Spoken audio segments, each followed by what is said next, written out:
speaking on Delaying Doomsday, the Politics of Nuclear Reversal. Dr. Mehta is an assistant professor at the University of Nebraska-Lincoln, and I'm proud to report that she is about to become an associate professor. She has successfully completed the trial that faculty academics know as tenure. Do we have additional slide? I think maybe one more slide. That's our last one, Eric. That's our last slide. You can visit Dr. Mehta's webpage to find out additional information about her. She's an expert on nuclear security policy and academic politics. She's also an alumnus of the University of California, San Diego, where she received her PhD. Without further delay, I would like to yield the Zoom to Dr. Mehta, and I look forward to her talk. Dr. Mehta. Well, thank you all so much for joining me today. This is a quite exciting experience. I've only done a couple of these Zoom talks, and so my hope is that it will be informative and interesting, and also will raise some interesting questions. I want to also really quickly thank Eric and Christine and Jason and the rest of the team here at CPAS for this opportunity. I started my book tour in January, and I had a few opportunities to give this presentation in person, but this is also pretty exciting to have the chance to speak to such a great audience. I think I see a lot of names that I recognize, and so thank you all for joining me today, and I hope that it will raise some interesting questions about nuclear security. So just to begin, I'm going to try to get through what I think are some of the key questions here that both come from the majority of the work that I do on nuclear weapons and international influence, as well as some of the questions that originated in my book. So I'm going to try to get through these relatively quickly today, thinking about how external influence impacts domestic policy, specifically with regard to nuclear decision-making and progress along the nuclear path. Second, I'm going to try to think concretely about some of the policy levers that the international community can use to help states stop their weapons programs. I'm going to be thinking also about how changes in leadership among nuclear weapons proliferators can impact these negotiations. And lastly, I'm going to be delving into what I think is one of the core questions that we're asking ourselves today, which is, can some of these traditional tools be used for both allies and adversaries that are interested in pursuing and acquiring nuclear weapons? As I mentioned, this is part of the part of my book project that was published by Oxford Press in 2020. And it's also some of the origins of my continuing work on nuclear negotiations, including some other co-authored work looking at the utility of preventive war and whether or not there are other factors of the international system that we should be considering when thinking about nuclear negotiations. But as I mentioned at the outset, this is something that I've been working on for a long, long time. I started this project when I first arrived at UCSD in 2008. And it really began with what was some new information, some new intelligence that was coming out from the international community and from Iran, that Iran had been clandestinely pursuing a nuclear weapons program. It had pursued a civilian nuclear program for the majority of the latter half of the 20th century, but this new intelligence indicated that the intentions were not merely benign or civilian, that there was actually a military component to their program. And this intelligence came out around the same time as what was a suspected military attack on a Syrian nuclear facility in Deir al-Zor by the Israelis. So these two events coincided around 2007 and 2008. And I think for a lot of students and scholars interested in nuclear weapons, prompted a whole new slew of research as to why countries were pursuing nuclear weapons, what some of the consequences were. Those two were sort of the main pillars of the nuclear scholarship to date. And then a third pillar emerged, which was, if we found out that countries were interested in acquiring nuclear weapons and had started down that path, could there be something done to stop this pursuit? Were there policy levers? Were there opportunities in the international system to actually motivate or incentivize countries to stop acquiring nuclear weapons? And after sort of looking through the literature and starting to get a broader sense of the historical record, what emerged was, I think, a really interesting and nuanced picture, which was that nuclear counterproliferation, or the ability to stop a nuclear weapons program or reverse a nuclear weapons program, was actually the modal outcome. It had happened far more than what we currently have today as the nuclear weapons states. So if we look at this graph or this table of the countries that had started and stopped their nuclear weapons pursuit compared to those that are current nuclear weapons states, a really interesting and I think nuanced picture emerges. And then as we get further into this data to look at nuclear weapons activity over time, some other really interesting implications emerge. That some of this reversal happened well after the Non-Proliferation Treaty. Some of this reversal was done, I think we might have another Zoom bomb. We'll see how it goes. But some of this was done in the 2000s and 2010 era as well. So what does this all mean? Why is this an interesting empirical puzzle, and what's the sort of theoretical question that emerges from it? Well, upon sort of investigating this historical record, I think that this, it prompted what was the core theoretical puzzle that I pursued in this research and in the book, which is that nuclear weapons pursuit is absolutely costly. There's a wide range of costs that are associated with it, not just security costs in the sense that you might be targeted with a preventive military strike by the international community. Here, you can see a photo of the suspected Syrian nuclear facility in Deir el-Zor before and after. Obviously, that's a pretty significant change in Syria.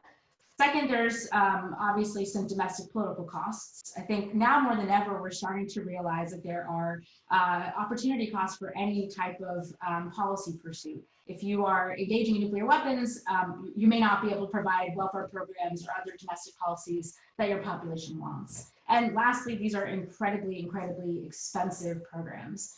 The US estimate alone is in the trillions, and you can imagine that for less well-financed or wealthier states, this is an incredible cost that they're pursuing to have nuclear weapons. So with those costs, though, another question emerges, which is, why would you do it then? What are some of the benefits? And here, I think that the benefits are more or less clear. Obviously, nuclear weapons provide significant benefits with regard to deterrence. You're normally able to ward off external aggressors or foreign attacks. There's some degree of evidence to suggest that they have a compellent component, although the nature of that is still somewhat in over debate. It can help with alliances, either by allowing an ally to provide your security for you or to encourage allies to join you.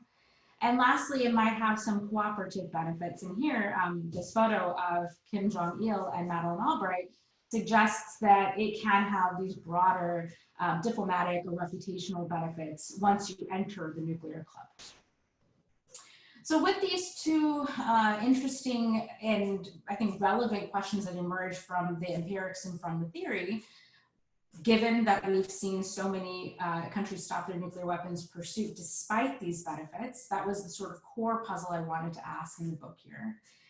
And relatedly, if the international community could exert pressure on proliferators to abandon or stop these nuclear programs, what set of policy levers was most likely to succeed? So these two questions underpin most of the research that I've done so far on nuclear weapons influence to see, what we could do from the international community to try to stop these programs. It's important to note here that I focus primarily on the United States. So though I say the international community, and a lot of the work that we've seen so far and a lot of the negotiation attempts and the rhetoric and statements that have come out from leaders is certainly international. Most of the heavy lifting, most of the sort of contribution of benefits or the imposition of costs is done by the United States. And so I'm going to focus my theory and my empirics primarily on the role of the United States. So what I hope to accomplish in my remaining time with you guys today is to answer a few questions. The first is, if nuclear policy can be influenced by the United States, what works best? To wade into and help adjudicate the debate on carrots versus sticks in international relations, and then to provide what I think is one of the first full evidence-based analyses from the historical record that yields some important contributions and recommendations for how to deal with future nuclear aspirants. I will say here, when I did begin this project in 2008, I don't think I ever possibly could have imagined that I would use this photo in a presentation. I think that The Apprentice was still ongoing at this time. And Kim Jong-un was not yet a prominent actor in the international system. But here we are today, 2 summits later, and the great love between these men in 2020. So I guess that just shows that there's a lot that can change over time in 12 years. So the theory I want to present today delves a little bit into this carrots and sticks sort of argument, and it really is a relatively simple argument, and the book generates this theory and evidence in a little bit more detail. Part of this theory also builds on some of the competing arguments and debates regarding counterproliferation in the scholarship so far, in the international relations scholarship debate. Some of this sort of addresses the domestic political factors, the role of economic sanctions, alliances, and preventive war.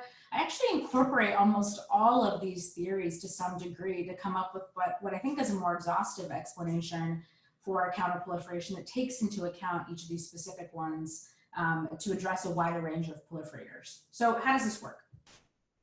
Nuclear decision-making, or as I sort of conceive of it, which is the decision to end a nuclear program. This can be stopping nuclear weapons pursuit, returning an arsenal to another state, or dismantling an existing arsenal, sort of turning it into a fully civilian operation. I argue that these are impacted by external factors. So how does this work? The international community, again, primarily the United States, observes that a country is engaging in some form of nuclear technological development. And this is coupled with an express political intent to develop nuclear weapons for a military purpose. So again, we're trying to differentiate here countries that are engaging in civilian nuclear programs for nuclear power, like Japan, compared to those that are actually trying to acquire nuclear weapons. And it's that joint declaration that's really important, both the technological signals as well as the political intent declaration. Once the United States or the international community has observed that nuclear weapons activity is ongoing, they offer rewards and punishments during negotiations. And it's really critical that they offer both of these simultaneously. They serve really important different purposes. Rewards provide face-saving political cover for leaders that are ending weapons programs potentially after decades and have to sort of defend that choice to their population by getting economic goodies or political goodies from the international community, from the United States. That's one way of defending that choice. Simultaneously, the US has to sort of threaten continued or the imposition of economic statecraft or other negative trade policies to help persuade the population that this is far better to accept this deal, to accept this negotiation, than to continue to deal with the punishment that would be doled out by the US or by the international community, and assure that those punishments would be lifted if they were to stop. I also examine 2 important scope conditions here to try to extend the argument to as many countries as I can, but also I think reflect some of the most pressing contemporaneous policy issues we're dealing with, which are usually the type of proliferator. We're really worried about rogue or pariah states that have really different preferences from that of the United States, so I try to account for that. And I also consider what happens during periods of leadership change, like if a new leader comes to power through irregular or irregular means. And I'll walk a little bit through those mechanisms in a bit. Once this bargaining, this negotiation attempt proceeds, we can see a few different options for what happens at the outcome here. Inducements I hope, will compel changes in nuclear decision-making so that the country will stop their nuclear weapons pursuit.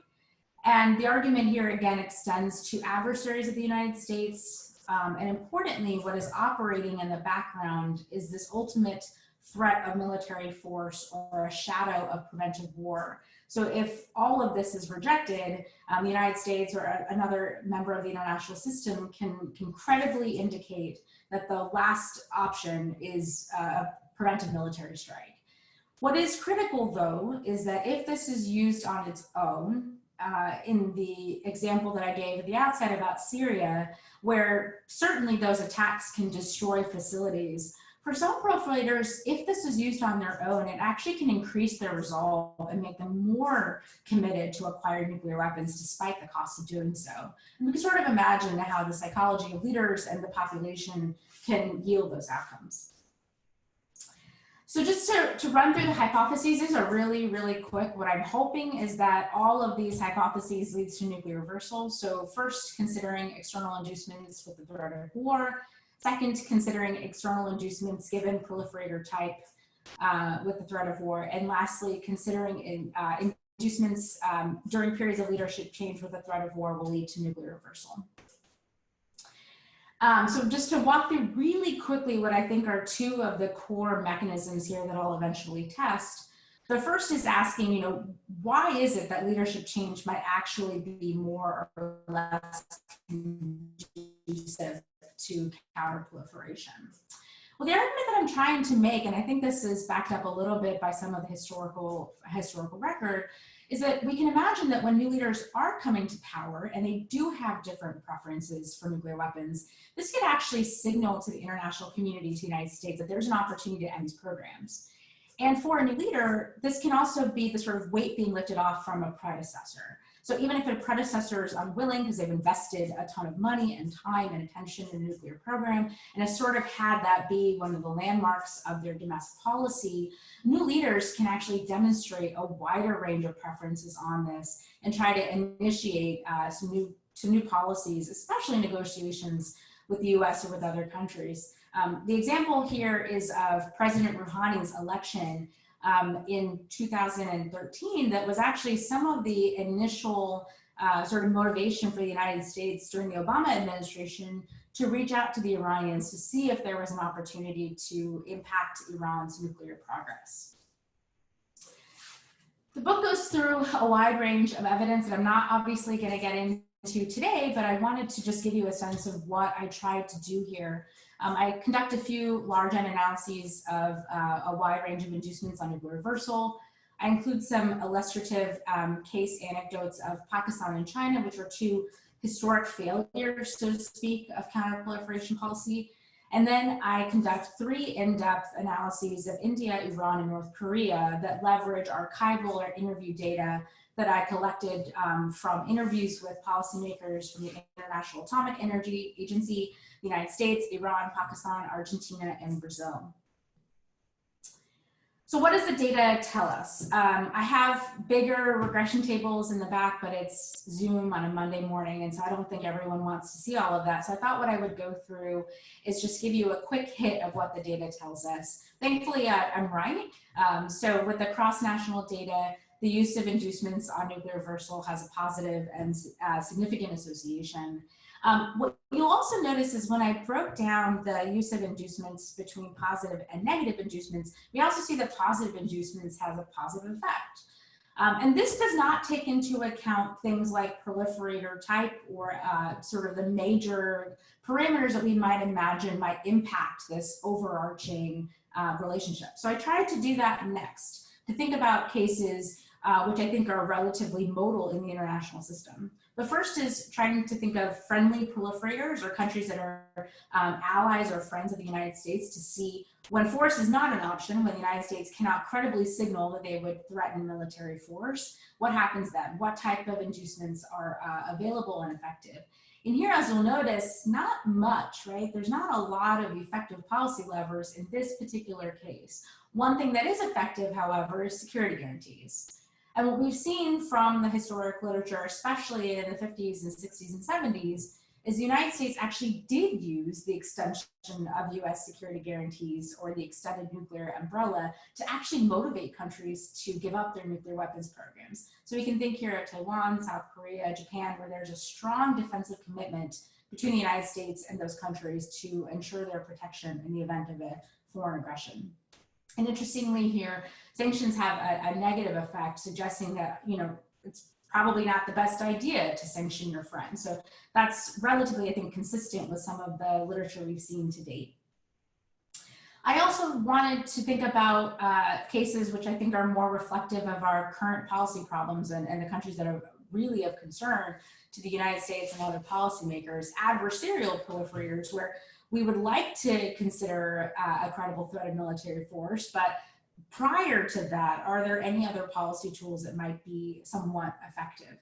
And so thinking about some of these as sort of a horse race between forms of military and economic assistance, security guarantees and sanctions, another really interesting picture emerges, which is that there are opportunities to use carrots like military or economic assistance to convince these countries to give up their nuclear weapons programs. And yet again, sanctions seem to have a negative effect.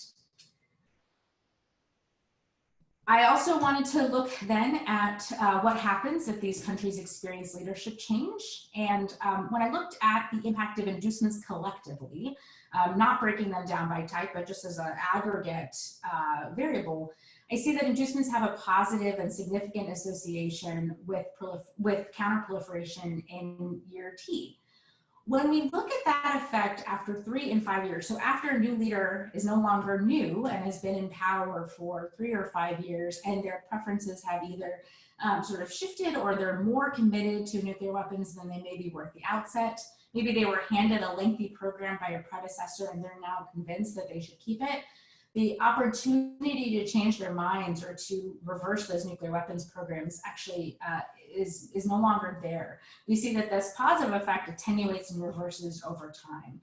And this is even if we consider duration of the program or sunk costs, right? So there is this window of opportunity that can emerge right when a new leader comes to power that can be very effective for nuclear negotiations, but that dissipates as they're no longer as new.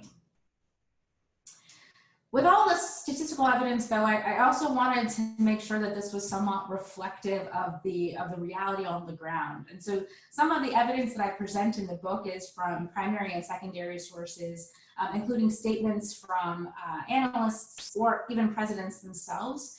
So when we think about, for example, leadership change and the impact of a new leader coming to power on the likelihood of a successful nuclear negotiation, President Rouhani says it himself, which is that when he was elected in August 2013, that was when the real opportunity for negotiations with the United States really started.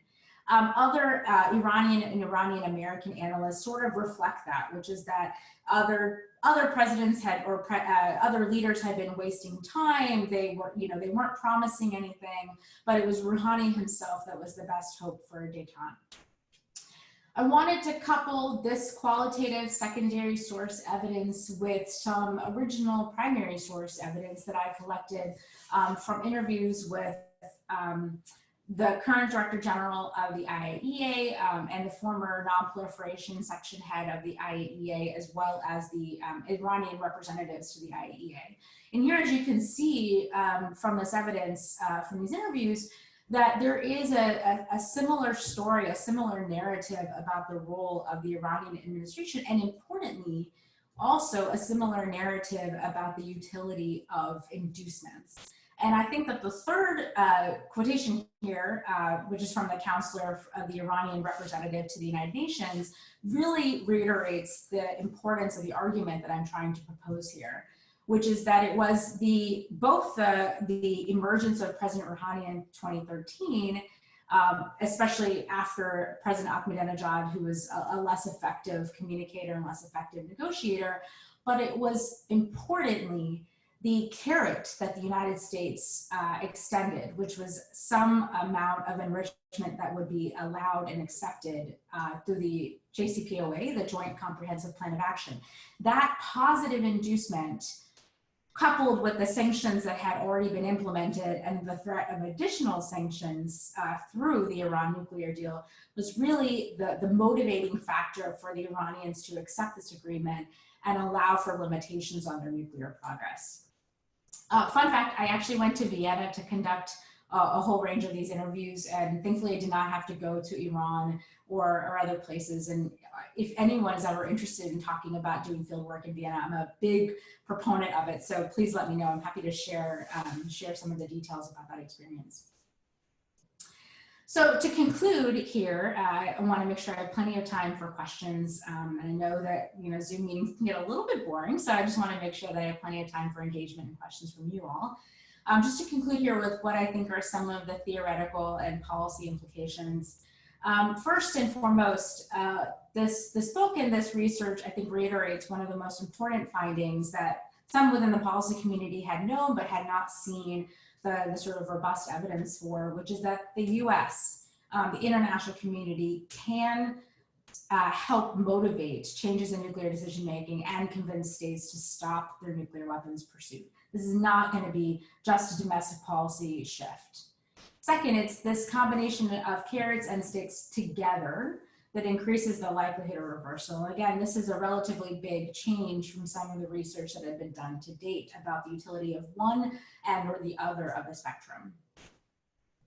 So when we think then about policy recommendations or implications about which levers work best, my research finds that economic sanctions, when used on their own, are negatively associated with reversal.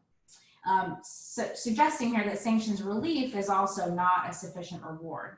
And I've done a lot of thinking about how to square this with the idea that sanctions might only be used against some of the toughest proliferators. So that's why in this research, I really try to adjust for some of those selection effects and think about how we can develop an effective strategy for all proliferators, not just those that are allies or adversaries, but sort of a comprehensive approach.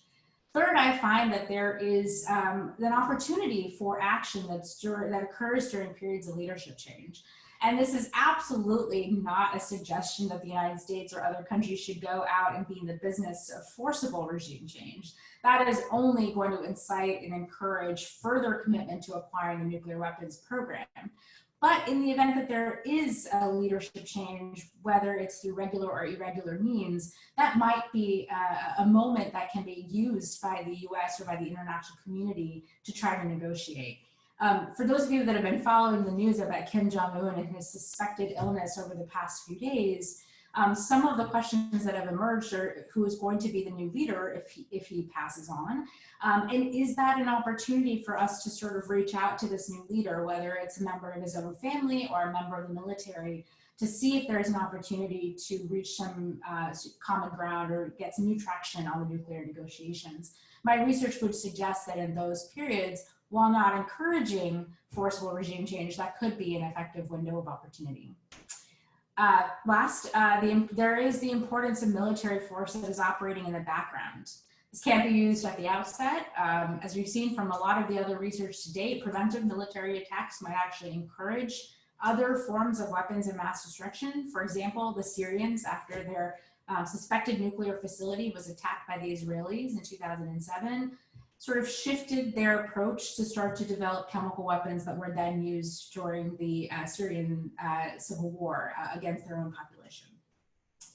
And finally, I think that the North Korean example might be best for this, which is that this can all still fail. Despite the best efforts of the US, despite the best efforts of many countries around the world, nuclear weapons states might still be incredibly committed to acquiring these deterrent weapons, and it would be too costly for the US or other countries to offer the concessions that are necessary. So this approach can still fail, but what I think it gives is some optimism or some sort of guidance for what can be done in the event that there is an opportunity to try to make these changes in decision making.